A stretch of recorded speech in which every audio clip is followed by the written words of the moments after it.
Bonjour chers élèves, j'espère que vous allez bien et que vous êtes en bonne et parfaite santé.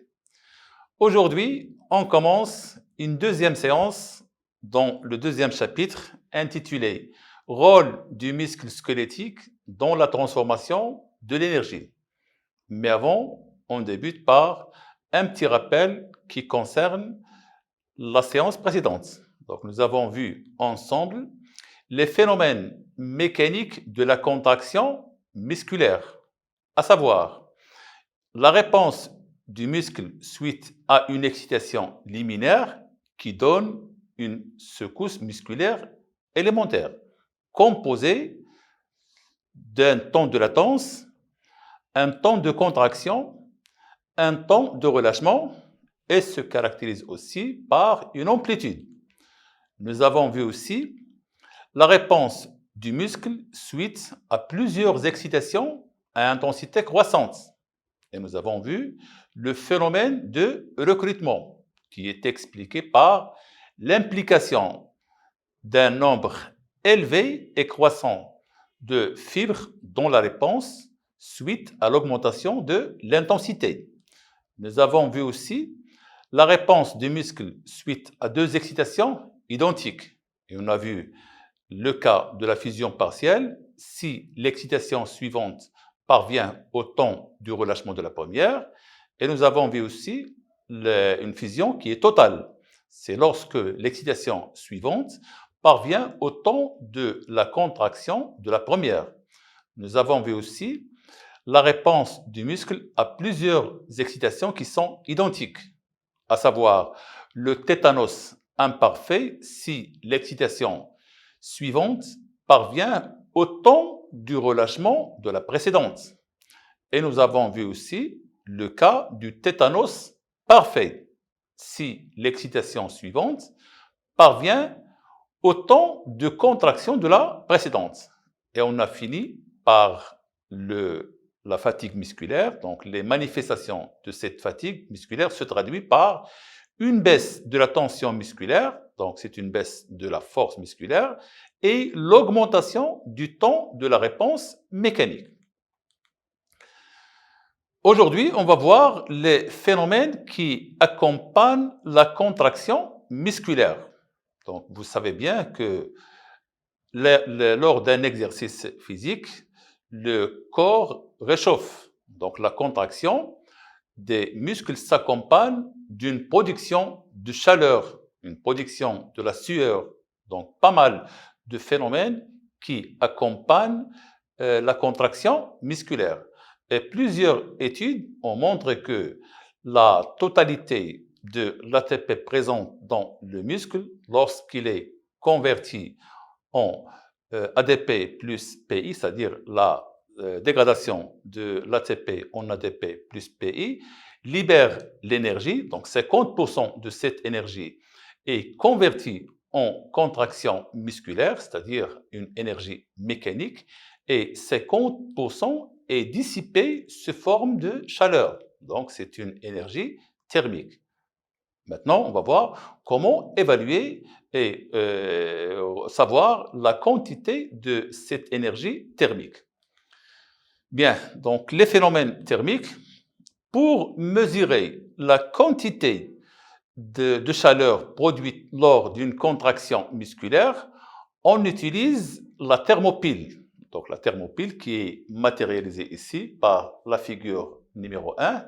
Ce dispositif permet d'apprécier des variations de température de l'ordre de quelques microdegrés qui s'effectuent sur des durées de quelques millisecondes. Donc, ce dispositif permet la conversion de l'énergie thermique en énergie électrique et génère une tension proportionnelle à la différence de température. Expliquons le fonctionnement. Donc, nous avons ici un muscle et un milieu qui se caractérise par une température de référence qui est fixe. Et nous avons ici l'utilisation de deux aiguilles thermoélectriques qui sont formées de deux métaux différents, à savoir le cuivre et le nickel. Ils sont soudés bout à bout. Et chacune de ces aiguilles, donc une des aiguilles est introduite dans le muscle, l'autre, elle est portée et maintenue à une température constante. Lors du travail ou lors de la contraction musculaire, ce muscle dégage une chaleur. Donc cette chaleur est évaluée par une aiguille. Donc la différence de température entre les deux aiguilles se traduit par un courant électrique dont l'intensité est proportionnelle à la température du muscle. Ce courant est transmis à un amplificateur. Cet amplificateur amplifie ce courant et traduit ce courant sous forme de courbes qui apparaissent sur l'écran d'un oscilloscope. Donc, nous avons ici les courbes qui montrent la variation de cette température. Bien. Donc, la mesure de la quantité de chaleur qui accompagne la contraction musculaire lors d'une secousse musculaire isolée dans un milieu riche en oxygène donne les résultats suivants. Donc, nous avons ici la réponse mécanique qui se traduit par l'augmentation de la tension du muscle et la diminution de cette tension. Donc, cette courbe nous montre les trois composantes de la secousse musculaire, qui sont le temps de latence, le temps de contraction et le temps de relâchement. Et nous avons ici la quantité de chaleur qui accompagne cette réponse mécanique. Donc la question, c'est extraire les types de chaleur dégagés par le muscle et situer-les par rapport à la secousse musculaire élémentaire. Donc c'est une question composée de deux parties. La première partie, c'est faire sortir les différents types de chaleur et la deuxième partie, c'est les situer par rapport à la réponse mécanique. En ce qui concerne la première partie de l'extraction des types de chaleur, nous avons deux grands types de chaleur. Une première qui s'appelle une chaleur initiale et nous avons une deuxième qui s'étale sur une durée très longue par rapport à la première qui s'appelle une chaleur retardée. Le temps sur lequel s'étale cette chaleur retardée est presque 400 fois supérieur au temps pendant lequel s'étale la chaleur initiale. Cette chaleur initiale est composée de trois composantes, à savoir une chaleur de contraction, une autre chaleur de maintien et une troisième qui s'appelle chaleur de relâchement. Parfois, vous trouvez dans d'autres documents deux types de chaleur. Donc, dans ce cas, on regroupe la chaleur de contraction et de maintien dans une seule chaleur qui s'appelle la chaleur de contraction. Et comme vous voyez que la chaleur initiale est localisée pendant la réponse mécanique. Lorsqu'on parle de réponse mécanique, cette réponse, elle regroupe la phase de contraction et la phase de relâchement. Et le deuxième type de dégagement de chaleur, qui est la chaleur retardée, se localise dans une zone après la secousse. Donc, durant la secousse, on trouve la présence de chaleur initiale, mais la chaleur retardée est dégagée après la secousse. Bien, si on refait la même expérience dans un milieu anaérobie, c'est-à-dire un milieu qui se caractérise par l'absence d'oxygène, le muscle se contracte et présente les résultats ci-dessous. Donc, toujours la réponse mécanique qui est une secousse musculaire élémentaire composée de trois parties, à savoir le temps de latence, le temps de contraction et le temps de relâchement. Et nous avons la quantité de chaleur. Mais cette fois, cette chaleur, elle représente la chaleur initiale qui est composée de ces trois composantes, à savoir la chaleur de contraction, la chaleur du maintien et la chaleur de relâchement. Donc la question, c'est comparer le dégagement de chaleur par le muscle contracté entre les deux milieux, c'est-à-dire dans un milieu aérobie en présence d'oxygène et dans un milieu anaérobie en absence d'oxygène. Que peut-on déduire quant au phénomène thermique accompagnant la contraction musculaire? Toujours, c'est une question composée de deux parties. La première, c'est une comparaison. La deuxième, c'est une déduction. On commence par la comparaison. Donc, nous avons ici la secousse musculaire et le dégagement de chaleur en présence d'oxygène. Et nous avons ici le dégagement de chaleur en absence d'oxygène. En ce qui concerne la comparaison, toujours, on doit tirer les ressemblances et les différences entre les deux situations. Pour les ressemblances, dans les deux cas, que ce soit en présence d'oxygène ou en absence d'oxygène, il y a un dégagement de chaleur. Donc, le muscle se contracte et dégage de la chaleur dans les deux cas. Donc, dans les deux cas, on a la réponse mécanique composée par les trois composantes qui sont le temps de latence, temps de contraction et temps de relâchement.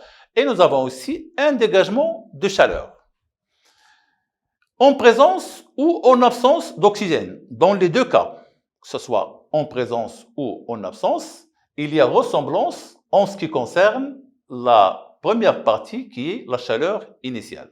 Donc, en absence ou en présence d'oxygène, le muscle contracté dégage la chaleur initiale avec ces trois composantes qui sont la chaleur de contraction, la chaleur de maintien et la chaleur de relâchement. Mais le muscle contracté dégage la chaleur retardée seulement en présence d'oxygène, c'est-à-dire au cas où on a l'absence d'oxygène, il y a absence de dégagement de la chaleur retardée. Dans le cas où le muscle est présent dans un milieu aérobie, c'est-à-dire en présence d'oxygène, il y a dégagement de cette chaleur qui est retardée. Pour la déduction, la contraction musculaire se déroule sans oxygène.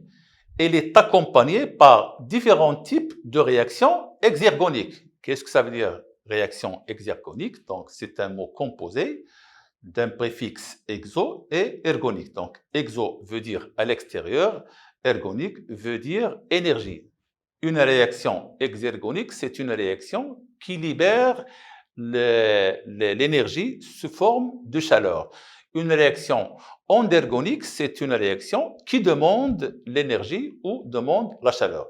Dans ce cas, on a des réactions exergoniques qui vont libérer la chaleur à l'extérieur du muscle, à savoir l'énergie, plutôt la chaleur primaire et la chaleur retardée. Bien, mais on a des réactions anaérobiques, c'est-à-dire des réactions qui ne demandent pas la présence d'oxygène, qui se déroulent lors de la contraction, en phase de contraction ou de relâchement. Dans cette zone-là, il y a un dégagement de la chaleur initiale, donc cette chaleur est indépendante de la présence ou l'absence d'oxygène. Elles sont, c'est-à-dire ces réactions, ils sont à l'origine de la chaleur initiale avec ses différentes composantes.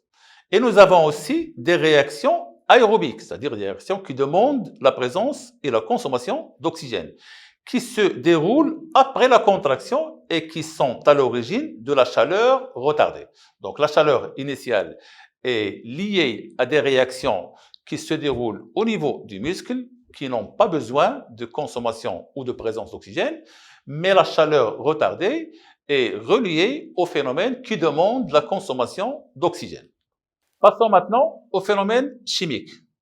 Donc, pour les phénomènes chimiques, on essaie de prélever des échantillons du sang et on effectue des analyses. Donc, au niveau d'un muscle, à l'état du repos, on prend un échantillon de sang artériel, c'est-à-dire le sang qui entre dans le muscle.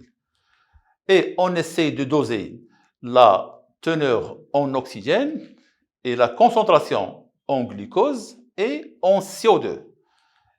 Et dans le sang veineux, c'est-à-dire le sang qui sort du muscle. Toujours, on effectue un dosage qui concerne l'oxygène, le glucose et le CO2. Et on peut effectuer des dosages d'autres substances. De même pour l'état de l'activité musculaire. Toujours, on prend le sang artériel à un échantillon et on dose ses composantes à l'entrée et ses composantes à la sortie pour faire une différence entre ce qui entre dans le muscle et ce qui sort du muscle. Bien, on analyse le sang à l'entrée et à la sortie d'un muscle au repos et après une activité musculaire.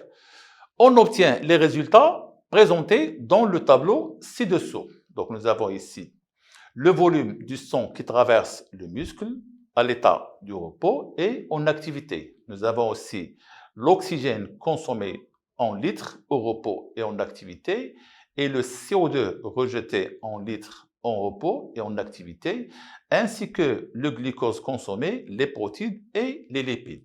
La question, c'est comparer les différentes variables étudiées entre le muscle au repos et en activité et déduire l'origine de l'énergie nécessaire à la contraction musculaire.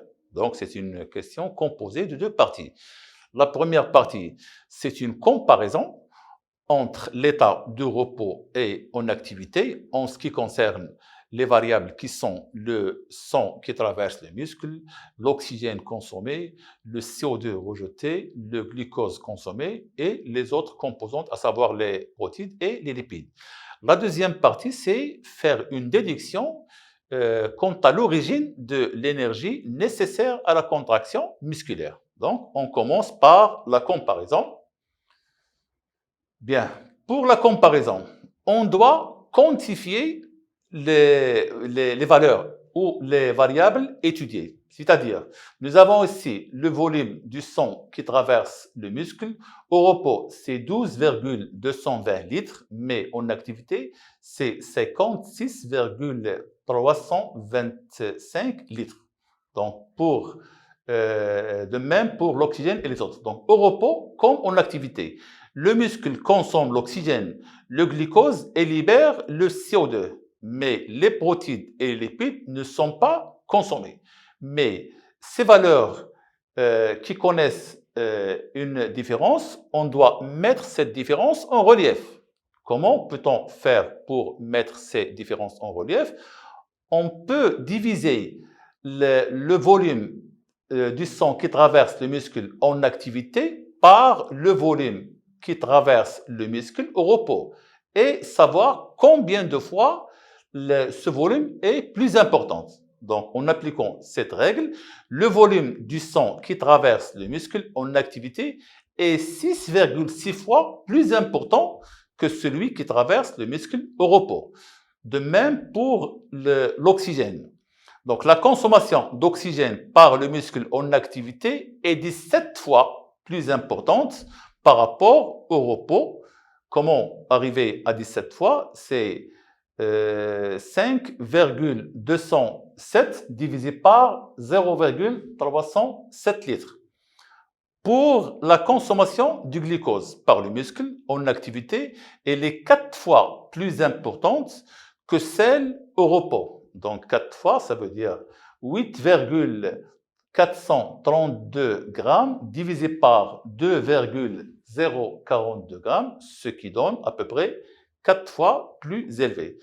Pour le CO2, donc le rejet de CO2 par le muscle en activité est 27 fois plus important que celui du muscle au repos. Donc 27 fois vient de 5,950 litres divisé par 0,220 litres. Bien, pour la déduction.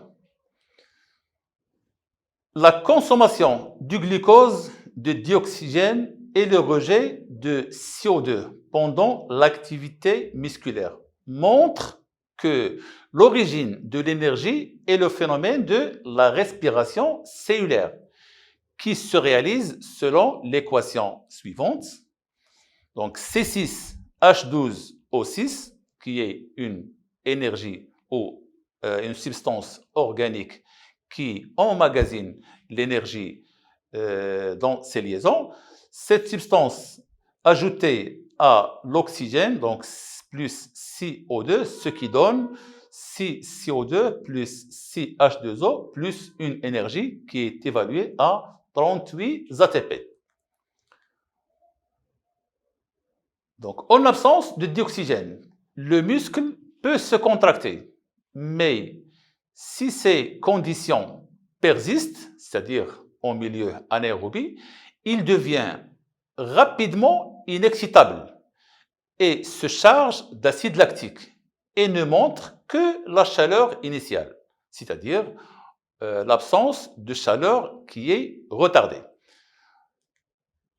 Donnez une explication à ces résultats.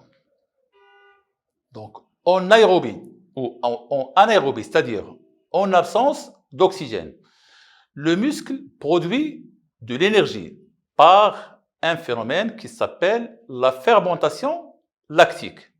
Donc, cette fermentation lactique est une des réactions responsables de la chaleur initiale. La chaleur initiale qui se dégage pendant la réponse mécanique, c'est-à-dire au cours de la secousse musculaire. Sa réaction globale peut s'écrire comme suite. Nous avons C6H12O6 donne 2CH3 CHOH COOH. Donc, c'est le lactate ou l'acide lactique plus une énergie qui est évaluée à 2 ATP seulement, car cette dégradation est une dégradation incomplète. La totalité de l'énergie qui est présente dans le glucose n'est pas extraite d'une manière totale, car une autre quantité est emmagasinée dans les liaisons qui forment cet acide lactique. Donc, la disparition de la chaleur retardée en anaérobie, c'est-à-dire en absence d'oxygène, on voit qu'il y a production de la chaleur primaire et absence de la production de la chaleur retardée. Donc, l'absence de cette chaleur dans un milieu anaérobie confirme l'origine de cette chaleur qui est la respiration cellulaire. Donc, pendant le travail mécanique du muscle, on a production de 2 types de chaleur. Une chaleur initiale qui se dégage pendant la contraction musculaire et une autre chaleur qui est retardée, qui est dégagée après. La première chaleur, l'une des causes, c'est la fermentation lactique. Et pour la chaleur retardée, son origine, c'est la respiration cellulaire. La séance d'aujourd'hui touche à sa fin. Merci de votre attention et à la prochaine séance, Inch'Allah.